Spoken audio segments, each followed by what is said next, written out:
This story was first published on creepypasta.org by user Kal-El. Title: Xikawuul, Part 2.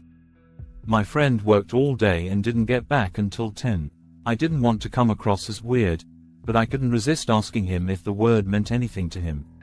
Like the librarian, I didn't think it would, but I still had to ask. Hey man, does the word Xikawuul mean anything to you? What? Xikawuul? He looked incredibly confused, so I decided to move on. Someone at the library just said it today. I was confused too. He laughed briefly and I let out a false chuckle and then quickly changed the subject. We hung out for about a half hour, but since he had to work again the next morning, he went upstairs to bed, and I tried to get some shut-eye as well. I felt a bit safer at his place, but I dreaded what might be going on at my house with the book. I figured I'd go check it out in the morning, and if there was anything new, I'd call my dad and see if he could help make any sense out of it. I didn't think he'd fully believe me, but he knew I wouldn't lie about such a thing. I eventually drifted off to sleep, and the same exact dream awoke me again very early. I yawned and looked around the room, but everything seemed the same. I glanced towards the stairs and about had a heart attack when I saw it. The book was sitting on the steps about halfway up. It was open again, and almost seemed to whisper that horrible word. I was frozen with fear and my mind just kept repeating Xikawuul over and over again.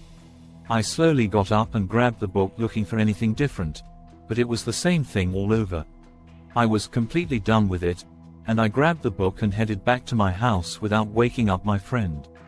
I walked up the driveway and saw the house was covered with more writing. There were 3 more words in the same red lettering, and there were another 3 made out of branches in the lawn. I didn't care though. There was only one thing on my mind. I was going to burn the book. I had a feeling it would end everything, and it was the only real idea I had. No matter what, I was going to rid myself of Xikawuul once and for all. I had a small fire pit outside and I threw the book into it with some kindling and lit the side of the book. As I did, it flung itself open and rifled through the pages as it slowly became engulfed in flames. As it did, a hissing sound repeating Xikawuul over and over again came from the middle of the blaze. I realized quickly that the pages themselves weren't burning. It was almost as if the space outside of the book was on fire, but the book itself was untouched by the flames. I began to panic as the fire slowly died and I wasn't able to start another one. I decided to just leave the book and go inside as it continued to hiss Xikawuul quietly over and over. I went inside and locked the door. I debated what to do, and I decided I was going to head to my parents' house and tell them everything that had happened. I went up to my room and packed a bag. On my way down the stairs, I almost fell down as I glanced into the living room. The book was inside the house, open once again. I ran over to that horrible text and slammed it shut as I could continue to hear it hiss Xikawuul. I threw it in the trash and prepared to head out. Before I could though, I heard a door creak open upstairs. To my absolute horror, I heard the same hissing sound coming from upstairs, getting louder and louder. It was clear someone was walking around, and I froze terrified, my eyes glued on the stairs. I heard someone step onto the first step and then an old woman's voice repeating Xikawuul over and over again. I tried to open the front door, but it wouldn't budge. I turned around slowly and saw the old woman from my dreams standing on the last step staring at me, still whispering Xikawuul. She looked like the librarian, but if she were 20 years older and sick. I tried desperately to get the door open, but it was as if someone had locked it from the outside. The old woman approached me, still whispering that awful word over and over without ever taking a breath. I closed my eyes and covered my ears, but my thoughts still couldn't shake that awful word. I slumped to the ground as I felt her footsteps above me. She grabbed me by the arms, and I slowly looked up at her in terror. The last thing I thought before everything went dark was Xikawuul, and I finally realized what it meant. So, what did everyone think of the story? Pretty cliché, I know, but my goal was never to impress anyone with my writing ability. I just wanted to make sure you readers finished reading it, because now, I am finally free. I know you're confused, so let me explain myself. First off, I'm not some 23-year-old who loves the supernatural. I figured if I said I was, it would make my story more relatable to all you young people. No, the truth is I'm a 42-year-old archaeologist who a year ago made a terrible discovery. I'll get back to that in a second, but first I want to warn all of you about what you just unknowingly did to yourselves. I'm sure many of your first thoughts were about how repetitive the usage of the word in the book was.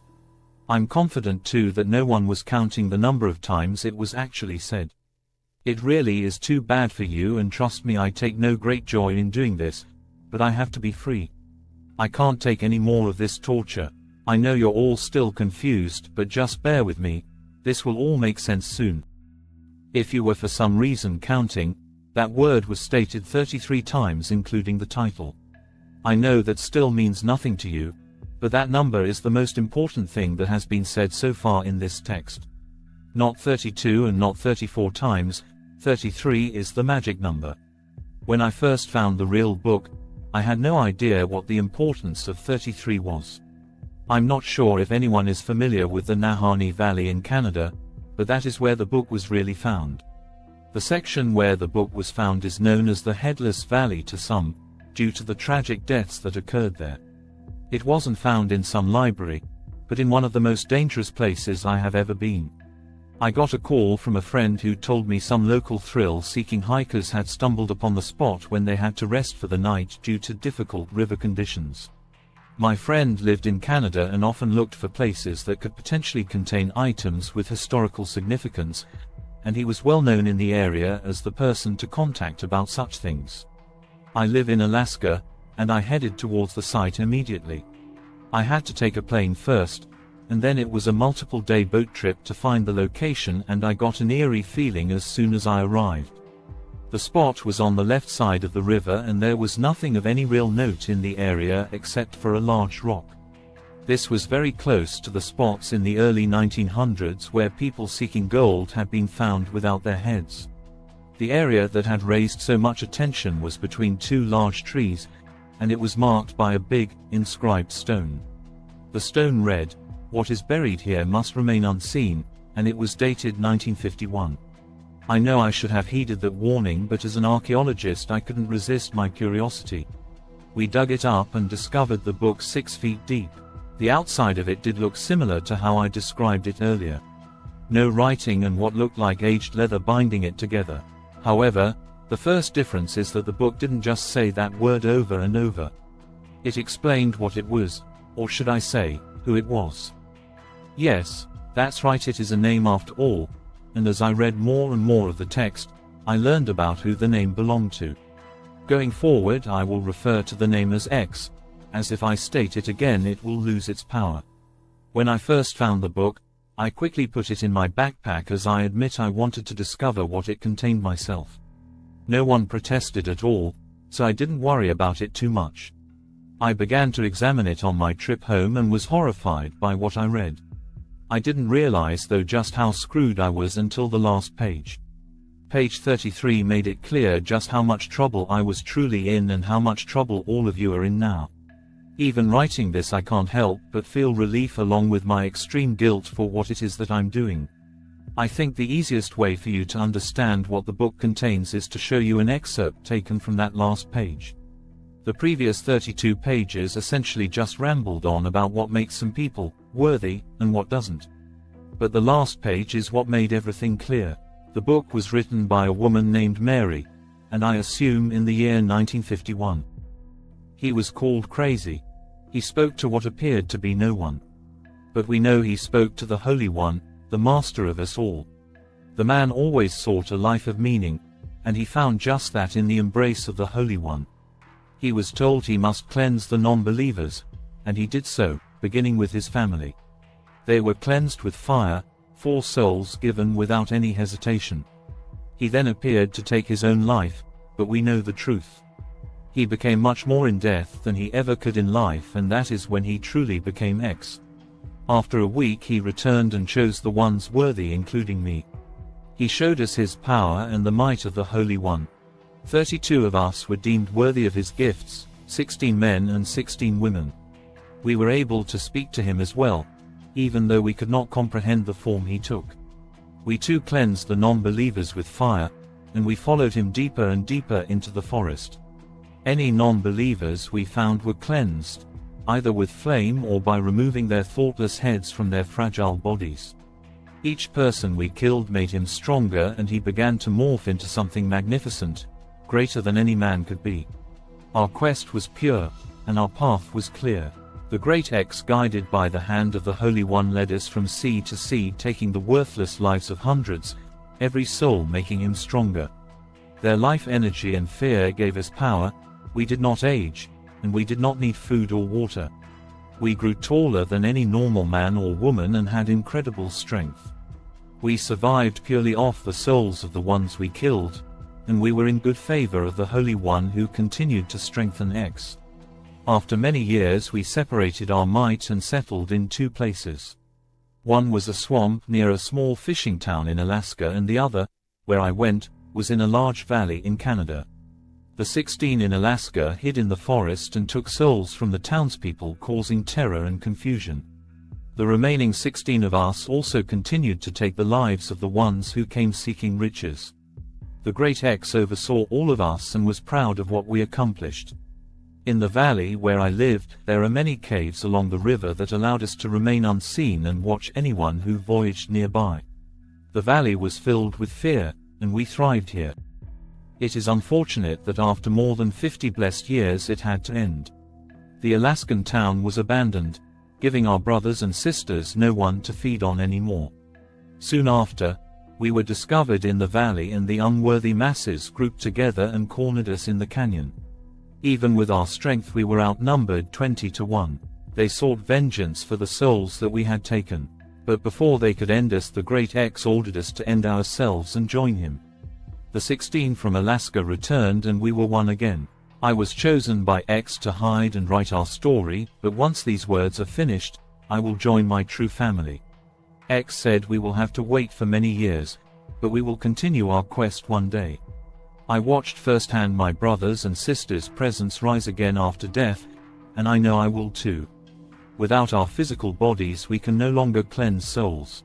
The Great X told us about another way for his power to grow. A way that can never be stopped by any of you pathetic beings.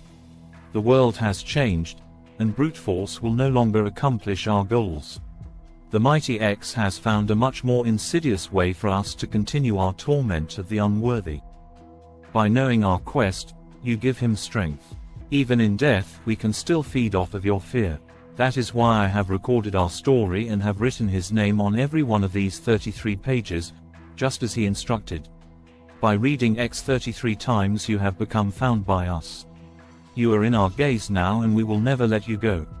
Unless you find many souls for us, all of our focus will be on you. The 33 will never lose power, not as long as you know his name. He will live on forever. Anyone who reads his name in this book will never escape him.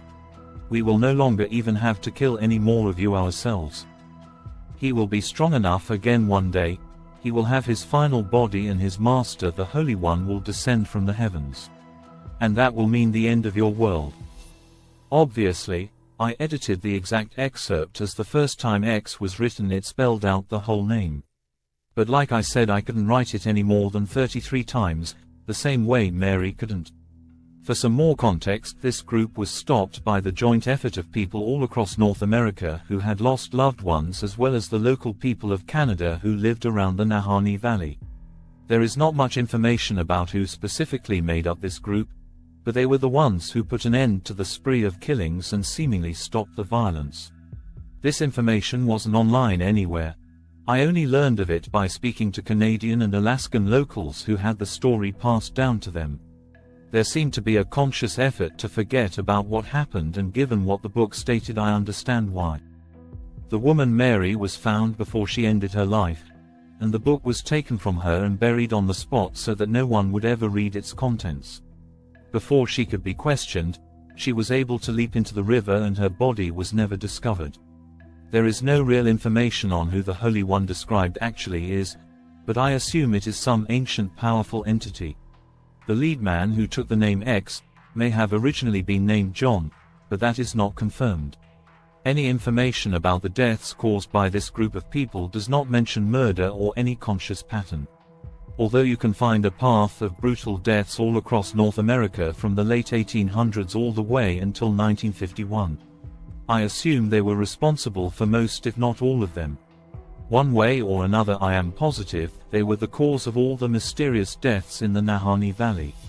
The Alaskan town I believe to be Portlock, which had many bizarre deaths before it was completely abandoned in 1950. I do not know this for sure, but the dates line up perfectly and it would explain a lot. I spoke to people in the area, and they seemed to support this idea. I still do not know where they came from originally, or what the actual significance of the name X is, and why it contains the power it does. I have come to suspect it is from a language that has been intentionally forgotten with time. Truthfully, I don't think I even want to know.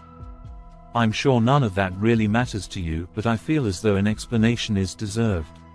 I wanted to share as much information as possible considering what is about to happen to you. As the excerpt stated, and I learned all too well, by reading or hearing the name X 33 times, he and the other 32 turn their gaze upon you. 33 times for each one of the monsters that were responsible for the deaths of hundreds, including their own families. I didn't know what that meant at first, but I quickly found out. Shortly after returning home my hair began to fall out and I started to experience the dream I described in the fictional story. Next, my grandparents both passed away suddenly. They were very old, but it still happened so quick. My long-distance girlfriend decided to call it off with me for reasons I didn't understand, and only 4 days after that my cousin was hit by a car and became paralyzed. My house burned down a week later and I had to move into a much smaller apartment. I realized pretty fast that this was all because of what I had read in the book, and I began to believe all of it was true. I contracted a cold that still hasn't abated in over 10 months, and no matter how many times I shower I always have a terrible smell. In general, I always have bad luck, nothing ever goes my way and I always feel very down. I began to suspect that my life was coming to an end. No matter where I went, I felt like I was being watched. I considered suicide, but I realized I had one last option to try. I brought this plague upon myself by reading the name of the entity 33 times.